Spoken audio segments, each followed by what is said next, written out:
Un saludo fraternal para todos nuestros hermanos que van a tomarse la oportunidad de poder ver este video. Este es nuestro primer video que estaremos grabando de una serie de estudios titulada El juicio de los vivos sobre la Iglesia Adventista del Séptimo Día. A través de estos estudios es nuestro interés captar la atención de todos aquellos adventistas del séptimo día que están militando dentro de las filas del adventismo con un corazón sincero y honesto, con el único fin de poder salvar la vida de cada uno de nosotros. Estamos viviendo tiempos trascendentales, tiempos difíciles. Nuestra iglesia cada vez más va rumbo al abismo y pareciera ser de que esto no es motivo de atención para todos aquellos que están a la cabeza de ella. Muchos adventistas se preguntan, ¿qué hago? ¿Para dónde me voy? ¿Cuál es mi papel o mi rol que yo debo de jugar dentro del movimiento adventista del séptimo día? Quédese con esta serie, continúe escuchándola y descubrirá por usted mismo cuál es el deber que Dios le ha dado a usted y me ha dado a mí para poder desempeñar un papel trascendental dentro de la Iglesia Adventista del Séptimo Día hoy en esta generación. Quiero invitarles a cada uno que, si es posible, arrodillarnos y poder orarle a nuestro Dios antes de entrar en este primer tópico. Oremos arrodillados. Querido Dios, que habitas en las alturas de los cielos, muchas gracias. El privilegio que nos ha dado de poder estudiar las Escrituras. Le pedimos, Dios de los cielos, que por favor bendigas este momento de reflexión y de investigación de su palabra. Bendice a todos aquellos hermanos sinceros que van a tomarse el tiempo de escuchar y de ver este video. Le rogamos, oh Dios, que se quede con nosotros, nos acompañe en este momento especial, en el nombre de Cristo Jesús. Amén. Vamos a tocar ahora el primer tópico de este estudio importante. Y para eso quiero invitarles a ir al libro de Lucas, en el capítulo 4, en el versículo 16 en adelante. Jesús recién se había bautizado. Fue a Juan al Jordán para poder hacer ese paso esencial para el inicio de su ministerio aquí en la tierra. Y al ir a Juan, la Escritura relata que Jesús pidió ser bautizado por Juan. Juan al principio se rehusó, pero posteriormente aceptó y Jesús se bautizó. Luego las Escrituras dicen que Jesús salió rumbo al desierto, pero no, es decir, por iniciativa del Espíritu Santo. La Escritura dice que el Espíritu lo movió al desierto, lo llevó al desierto, y dice que allí fue tentado por Satanás durante 40 días y 40 noches. La Escritura también relata que después de que ha tenido el conflicto con Satanás durante 40 días, entonces Jesús regresó del desierto y regresó precisamente al territorio de Galilea. Así lo relata la Escritura. Y dice que cuando regresó a Galilea, las Escrituras nos dice que Jesús empezó a enseñar por las diversas sinagogas que se encontraban en Galilea. Y dice que la gente empezó a maravillarse por todo lo que Jesús andaba enseñando. Dice que la gente empezó a divulgar su nombre por todas las regiones de aquella provincia o de aquel territorio, al punto que llegó a ser tan famoso a los oídos de los habitantes de ese lugar, porque andaba haciendo, es decir, maravillas y haciendo prodigios extraordinarios a la vista de los judíos de la época en esa región. Pero curiosamente, Jesús, que había vivido, o que provenía, por así decirlo, de la aldea de Nazaret, Jesús no lo visitó, tan pronto salió del desierto. Y es seguro, y es casi seguro, que el aviso se dio entre la aldea de Nazaret, que un hijo de la aldea se encontraba en el territorio de Galilea predicando, no como predican los escribas y los fariseos, sino predicando como alguien quien tiene autoridad. Y pudieron haber surgido diversas preguntas, seguramente. Una de las preguntas que pudo haber surgido es, ¿por qué Jesús no ha venido a Nazaret? ¿Por qué Jesús no se ha hecho presente a Nazaret? Especialmente cuando había crecido en Nazaret, no nacido, pero sí crecido su mayor parte de vida en Nazaret. Así de que muchos interrogantes indagaban la mente de sus amigos, sus familiares que se encontraban en ese territorio. ¿Por qué Jesús no ha venido a Nazaret? ¿Por qué ha ido a Capernaum? ¿Por qué ha ido a todos los demás territorios, pero no ha venido a Nazaret? Un interrogante.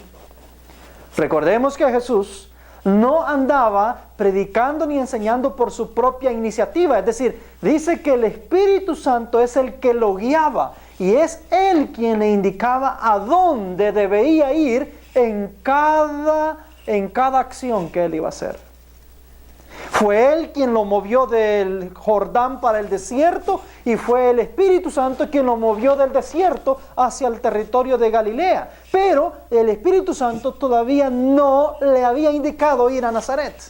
Así de que la interrogante podía embargar la mente de los presentes o de los nativos de esa aldea. Especialmente porque allí estaban la mayoría de sus amigos. Ahí se encontraban la mayoría de sus familiares, por no decirlos todos, ahí estaban.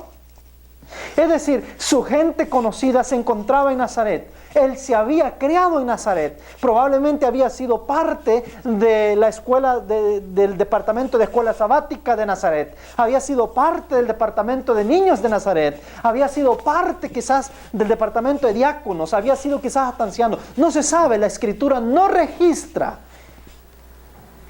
de dónde o en qué Jesús había colaborado durante su desarrollo antes de los 30 años de vida. Pero lo cierto es que su vida estaba ligada en Nazaret. Nazaret era el lugar de acogida de Cristo, es decir, es donde estaban sus seres queridos, las personas que lo habían visto crecer y que lo habían visto desarrollarse en toda su vida. Es decir, no era un lugar ajeno a lo que Él era. Pero mis queridos, curiosamente, la Escritura nos relata que el epicentro, el inicio de su ministerio, no fue la aldea donde Él creció. No obstante, la Escritura también nos dice que el Espíritu Santo en su momento, porque Él es el Espíritu que lo iba guiando, le iba a indicar visitar la sinagoga donde Él había crecido y donde Él se había desarrollado. Y dice en el versículo 16 del libro de Lucas, en el capítulo 4. Nótese lo que dice el libro de San Lucas, en el capítulo 4, versículo 16. Para que agarremos mejor la lectura, veámoslo desde el versículo 14. Dice: y Jesús volvió en el poder del Espíritu a Galilea. ¿En el poder de quién volvió? Dice, en el poder del Espíritu. No volvió por su propia iniciativa. Fue el Espíritu de Dios quien le indicó ir a Nazaret. Y dice, y se difundió su fama por toda la tierra de alrededor. Es decir, se hizo famoso rápidamente en todo el territorio. Y dice la Escritura, y enseñaba en la sinagoga de ellos, y era glorificado por todos. ¿Por cuántos? No por unos pocos. Dice que era glorificado por todos. Es decir, toda la gente quedaba estupefacta, estaba atónita al ver la acción, la actitud, la forma de enseñar, los milagros, los prodigios que el Hijo de Dios estaba haciendo en la región de Galilea. Y entonces dice la Escritura que su fama se extendió rápidamente como burbuja en todo el territorio. Y finalmente, después de un tiempo, dice, como es el Espíritu que nos ha llevado hasta ahí, dice el versículo 16, y vino a Nazaret. Ahora sí, vino a Nazaret, donde se había criado, y en el día de reposo entró en la sinagoga conforme a su costumbre y se levantó a leer. Es decir, era la costumbre de Cristo, que cada sábado Él iba a la sinagoga para poder adorar a su Padre. Es decir, era una costumbre que había practicado desde que tuvo uso de razón en adelante hasta ese momento. Y dice que conforme a su costumbre fue y se levantó a leer. Es decir, era muy probable que era costumbre de él o estaba acostumbrado a dar lectura en la sinagoga de Nazaret los días sábados. Y dice que fue, y sigue diciendo la Escritura, cuando él se levanta, llega a la sinagoga de Nazaret, recuerden de que toda la gente está a la expectativa, toda la gente está anhelando que Jesús llegue en algún momento, porque su fama se ha extendido en toda Galilea, se ha extendido en toda la región, solamente que en Nazaret todavía no había llegado. Y en ese momento ellos tenían el privilegio, de poderlo ver cara a cara. Y mis queridos, dice el versículo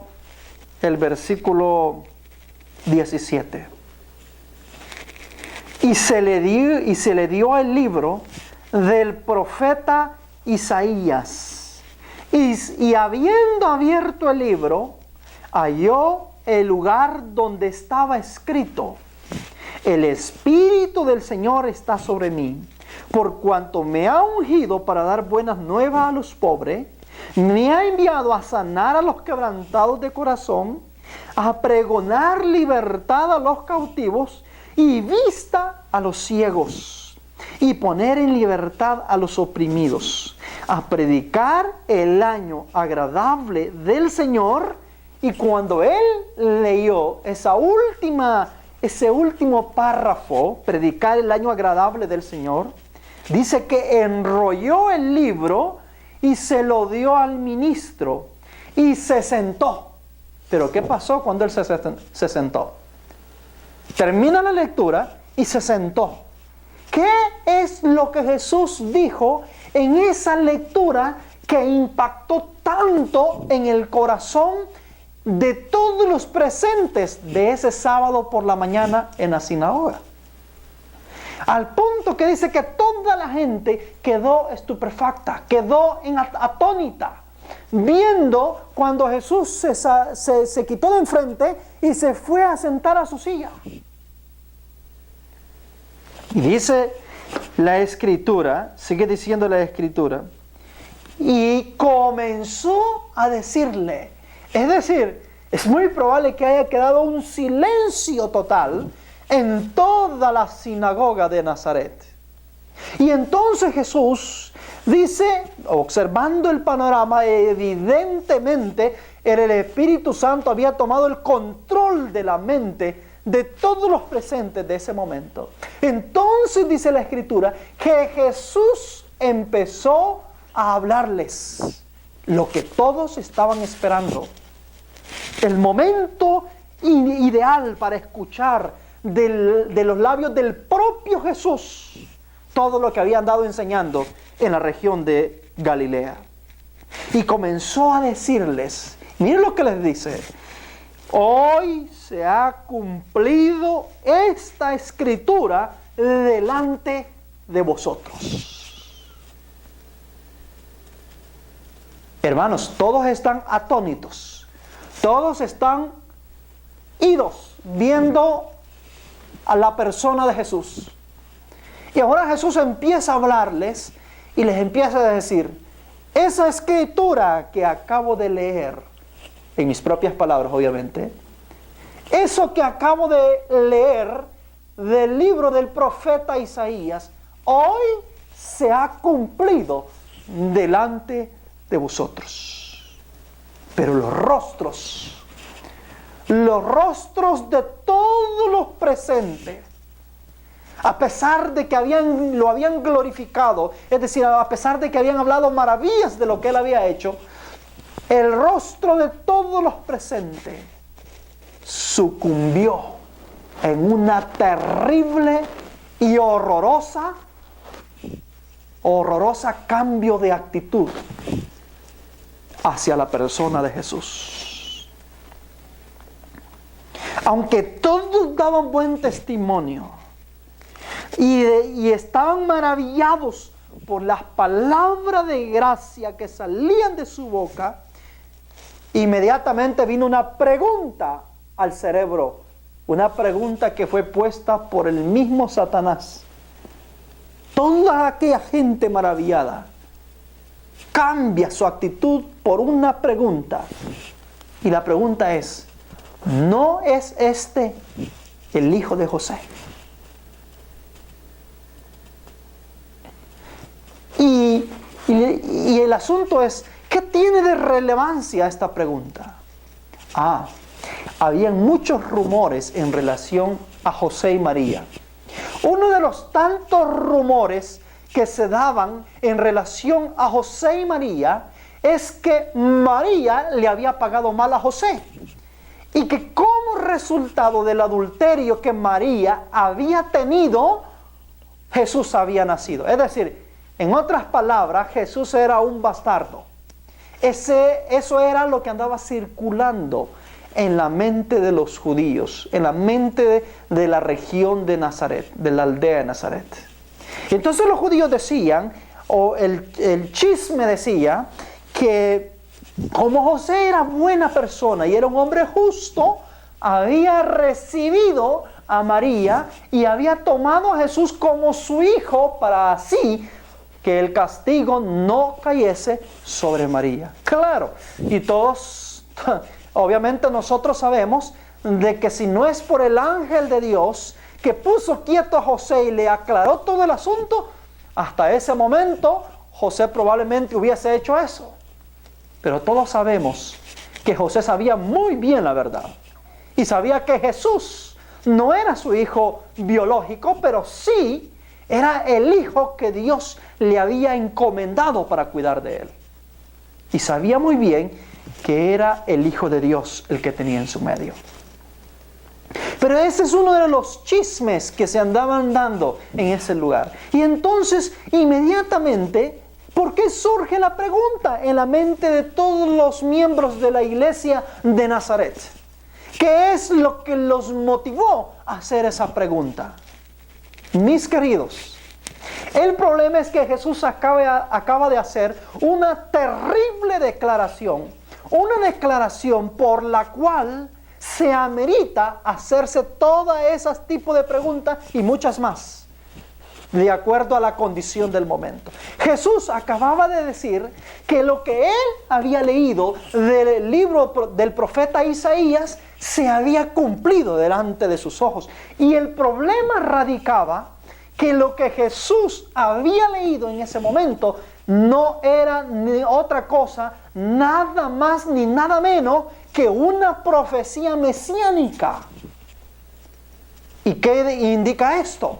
Indica que esa profecía solo se podía cumplir con la venida del Mesías. Y mire lo que está diciendo ahora el hijo de José. El hijo de José está diciendo que lo que él ha leído en ese día, ese momento, se había cumplido delante de sus ojos en ese momento. ¿Sabe qué les está diciendo Jesús? Jesús les está diciendo a la sinagoga de Nazaret que lo que ellos tienen enfrente, o el que les está hablando, no es otra cosa o no es otro ser que el Mesías prometido. Y evidentemente surgen inmediatamente preguntas, porque los judíos habían creído en toda su vida, porque así se les había instruido, así se les había enseñado de parte de los escribas y de los fariseos, se les había enseñado de que el Mesías iba a venir como un conquistador, como un rey, probablemente como manifestado a través de un gran general, o probablemente iban a ser de una familia muy adinerada, con la capacidad de poder reunir un gran ejército para poder luchar contra el Imperio Romano y así someter al mundo. Eso es lo que se le había enseñado al pueblo judío, que iba a venir de una manera sobrenatural, gloriosa y como un conquistador para conquistar el mundo. Pero lo que están viendo enfrente, es decir, lo que tienen enfrente, no es un conquistador, no es un rey, no es una persona de grande influencia en la sociedad. Lo que están viendo al frente de ellos es un pobre carpintero, dañado incluso de sus manitas, porque ha trabajado durante toda su vida con su padre adoptivo, José, en la carpintería. Y están viendo a un individuo que no tiene ni dónde recostar su cabeza, es decir, es pobre y de príncipe no tiene nada. Entonces la mente de ellos empieza a transformarse y un cambio terrible y horroroso empieza a surgir o a manifestarse en el rostro de cada uno de ellos. ¿Podrá ser este el Mesías? ¿Será posible de que este hombre esté adjudicándose una potestad tan sagrada y solemne? ¿Cómo es posible? Todos los profetas de la antigüedad han pronosticado, recuerden que los judíos habían confundido la venida humilde, es decir, la venida en carne, cuando Él venía a sacrificarse por la humanidad, la habían confundido con la venida en gloria. Y como los profetas del Antiguo Testamento hablan de una venida gloriosa del Señor Jesús, evidentemente ellos al fusionar todo en un solo evento, no cuadraba en sus mentes lo que estaban viendo con la declaración que estaba haciendo el Señor Jesús. Hermanos queridos, ¿qué es lo que había pasado con la iglesia judía? ¿Por qué la iglesia judía no comprendió el ministerio de Cristo como Salvador en esta tierra? ¿Qué es lo que ocurrió en la nación judía que los llevó a desconocer y a ignorar la llegada de aquel al cual todos los profetas, los ritos y las tradiciones del Antiguo Testamento le apuntaban? ¿Cómo es que el pueblo judío no pudo entender la visitación de Dios? Es increíble. Jesús les dijo en cierta ocasión: vosotros los deseos de vuestro padre el diablo queréis hacer, porque os procuráis cumplir sus deseos, porque él es homicida desde el principio, y vosotros queréis matarme. Es decir, el gran problema de la iglesia judía es que de tan inteligentes, intelectuales y sabios que se creían, inconscientemente habían caído en las manos de Satanás. Habían interpretado las Escrituras de acuerdo a las indicaciones de la tierra, es decir, de acuerdo a las instrucciones de los hombres, pero no la habían interpretado de acuerdo a la inspiración del Espíritu Santo. ¿Y por qué no habían entendido las Escrituras de acuerdo al Espíritu Santo? Es sencillo, porque los judíos se caracterizaban por una cosa. ¿Sabe qué es? Se caracterizaban por matar a los profetas. Es decir, las entidades que Dios usó en el Antiguo Testamento y seguirá usando siempre para revelar lo que las Escrituras dicen, para interpretar y revelar bajo la dirección del Espíritu lo que el Señor ha dicho en el antepasado con los otros profetas. Esa entidad, lo que hacían los judíos con ella eran eliminarlos. Es decir, los judíos eliminaban el medio que Dios usaba para poder revelar las verdades e interpretarlas. Y como las eliminaban, se encontraron con un problema. Y el gran problema tuvo repercusiones eternas. Es decir, cuando llegó el tiempo de la prueba, cuando llegó el tiempo de que Jesús se manifestara al mundo, ellos no lo reconocieron porque sencillamente dieron muerte a los profetas y de esa manera blasfemaron contra el Espíritu Santo de Dios. Aquel Espíritu que levantaba a cada profeta, que lo ungía para poder revelar las verdades. Ellos no se daban cuenta que al matar cada profeta que llegaba, lo que hacían era blasfemar contra el Espíritu de Dios. Y ese pecado culminó en toda su expresión cuando lo rechazan al mismo Hijo de Dios.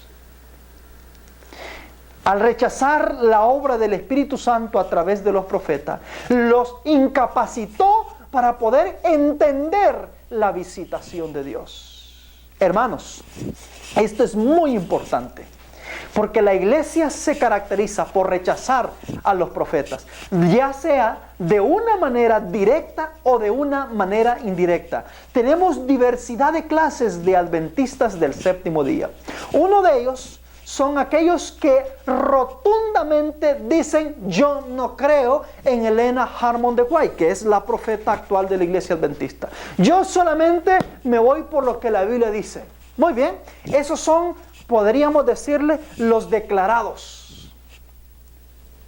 Y por lo menos ellos están siendo sinceros en cierto sentido, al negar abiertamente que no son creyentes de los escritos del profeta de hoy. Estoy nada más poniendo un ejemplo, trayéndolo como contexto de este punto. Pero hay otro tipo de adventista que dice: yo sí creo en los escritos del profeta de hoy. Yo sí creo en los escritos de la hermana Helena de Harmon de White. Ese es otro tipo. E incluso muchos de ellos los leen en el púlpito. Muchos de ellos incluso predican o haciendo uso de ello. Pero ¿qué es lo curioso? Lo curioso de este otro grupo es que, aunque dicen creerlo con los labios, con las acciones lo niegan y lo rechazan. Hermanos, este rango es más peligroso incluso que el primero, porque el primero es franco y sincero y dice: yo no creo. Es decir, si aquellos que niegan la existencia del espíritu de profecía como inspiración de Dios, lo niegan abiertamente, saben de que si Dios los va a llevar a la perdición, los va a llevar habiendo creído sinceramente que los escritos de Helena Harmon de White no son inspirados. Pero los otros que dicen creer en los escritos del espíritu de profecía, pero niegan con sus acciones, niegan con sus actitudes, este es el que está en mayor peligro, porque este es un autoengaño.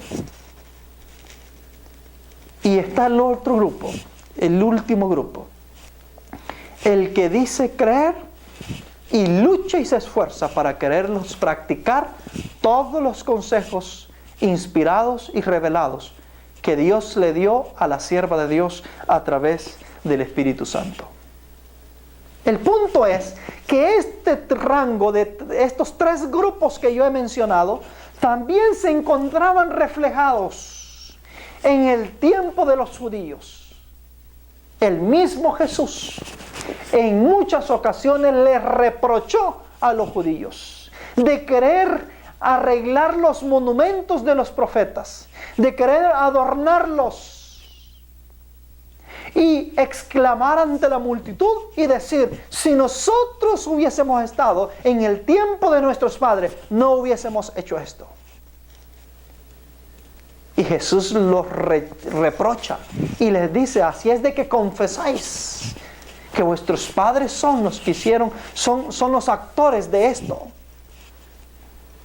Pero al ver la actitud o al revelar la actitud de los fariseos, de los escribas y de la mayoría de los judíos, la actitud hacia Jesús, Jesús solamente les está confirmando y les está reprochando que ellos en realidad son igual o peor a sus padres, porque están haciendo exactamente con la persona de Él lo mismo que sus padres hicieron.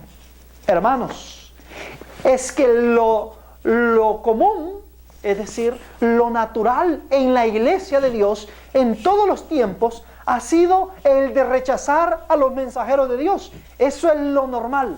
¿Sabe qué sería lo anormal? Lo anormal sería que la iglesia de Dios estuviera abierta cuando un mensajero llega en el nombre del Señor.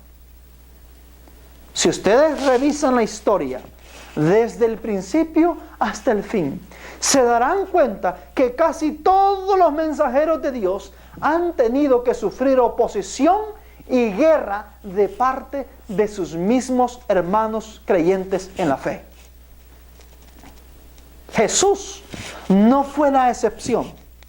Dice la Escritura, volviendo a Lucas capítulo 4, pero ahora en el versículo 23.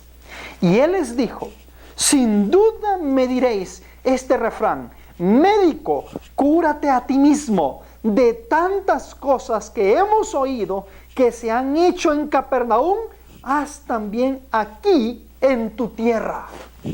¿Qué le dice? Médico, cúrate a ti mismo. De tantas maravillas que hemos oído que has hecho en Capernaum, hazlas aquí también. Es decir, como retando a Jesús para que Cristo hiciera un acto de presunción. Es decir, tentándolo.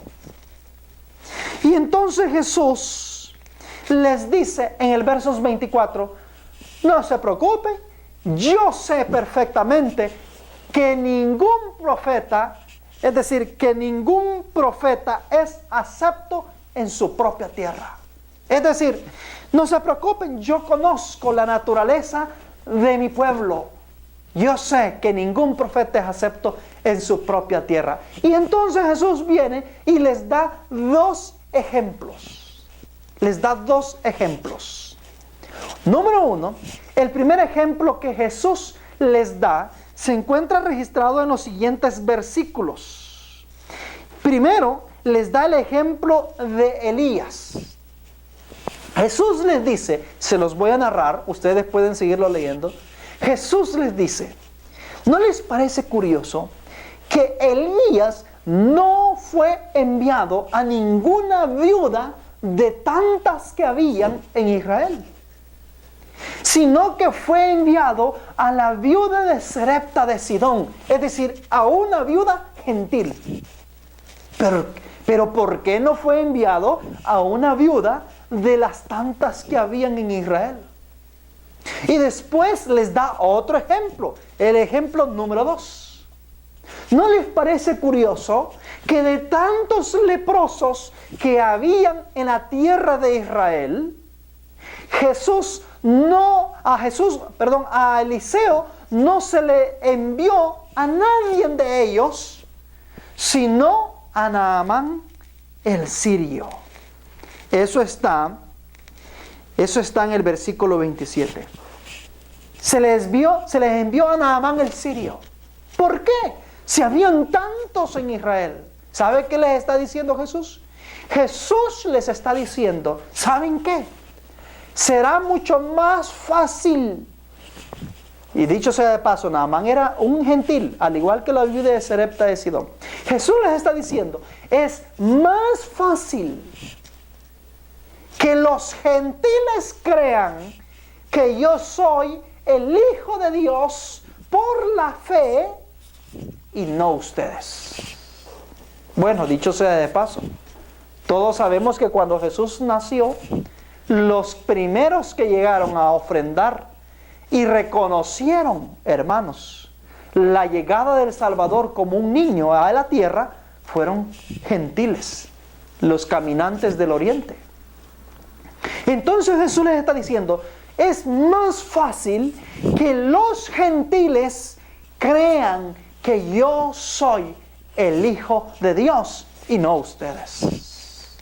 Increíble. Cuando los judíos, cuando los hermanos de la iglesia de Nazaret escucharon lo que Jesús les está diciendo, y es que era una indirecta por no decir directa, es decir, Jesús les está diciendo que por la condición en la cual ellos estaban peor que los mismos gentiles. Entonces, miren lo interesante. Recuerden, cuando Jesús empezó a leer el libro de Isaías, todos estaban maravillados y atónitos. Pero miren el Espíritu Santo tomó control de la atmósfera de ese momento. Pero inmediatamente los prejuicios empezaron a venir. Y las luchas empezaron a llegar en la mente de cada uno de los presentes. Y una terrible indecisión y un impulso satánico empezó a motivar a cada uno de los que estaban ahí presentes para levantarse en contra del mismo Hijo de Dios. Dice en el versículo 28, y al oír estas cosas, todos en la sinagoga se llenaron de felicidad. No, dice la Escritura, al oír estas cosas, versos 28, capítulo 4 de Lucas, todos en la sinagoga se llenaron de ira contra Jesús. Hermanos, allí estaban quizás probablemente los mismos hermanos de Jesús por parte de José. Allí estaban parientes, allí estaban amigos de infancia, allí estaban los con los que se había criado Jesús. Seguramente estaban en esa sinagoga. Y dice que todos estos se han llenado de ira contra el Señor Jesús. Y entonces dice en el versículo 29, y levantándose le echaron fuera de la ciudad y le llevaron hasta la cumbre del monte sobre la cual estaba edificada la ciudad de ellos para despeñarle. ¿Qué dice la Escritura? Dice la Escritura que lo han agarrado a Jesús, lo han sacado de la iglesia, es decir, de la sinagoga, del templo, y lo han llevado hacia un abismo, no con la intención de coronarlo, sino con la intención de matarlo. ¿Y sabe qué? Lo han hecho en un sábado, en pleno culto divino.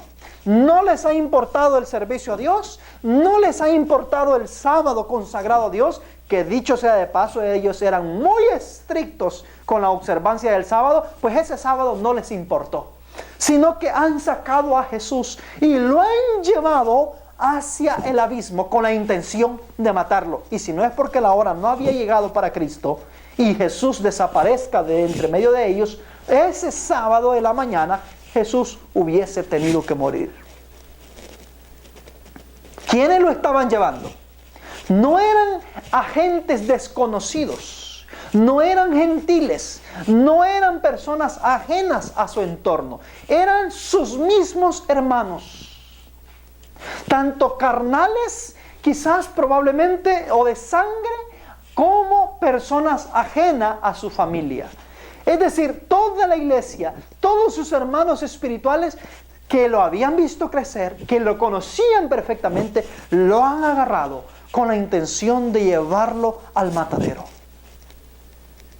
¿Por qué?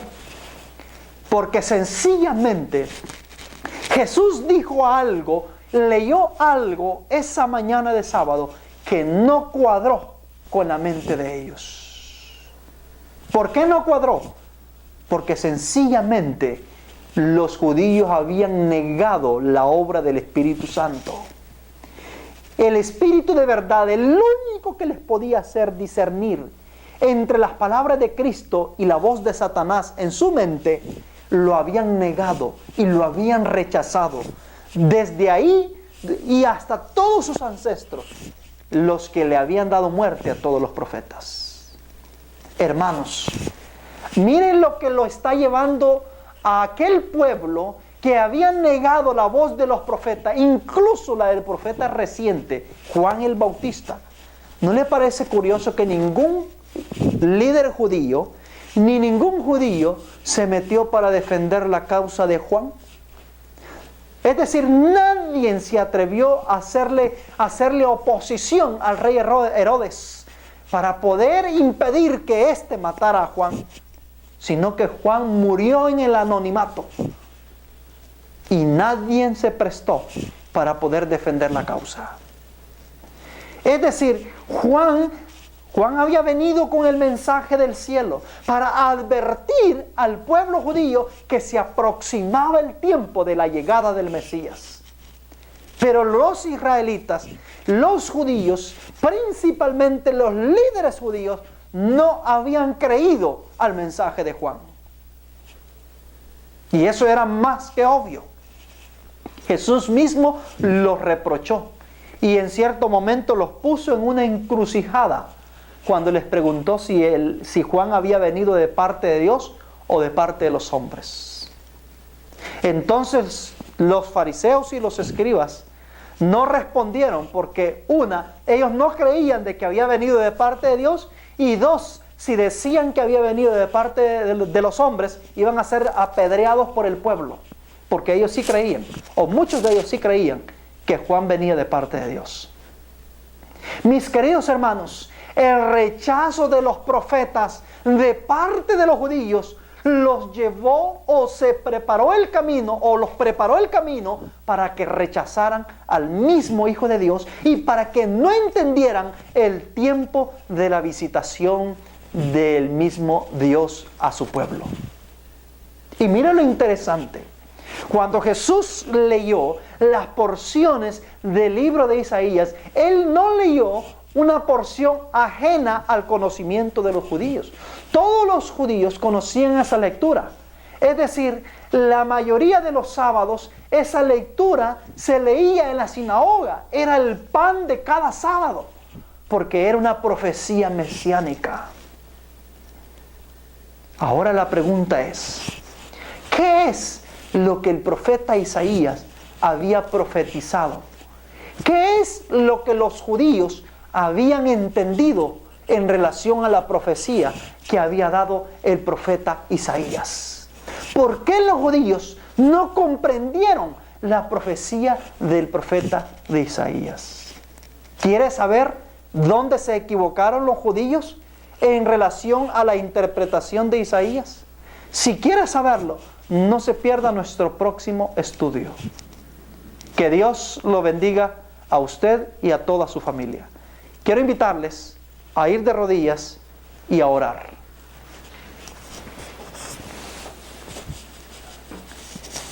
Querido Dios, gracias porque nos ha permitido tener este estudio.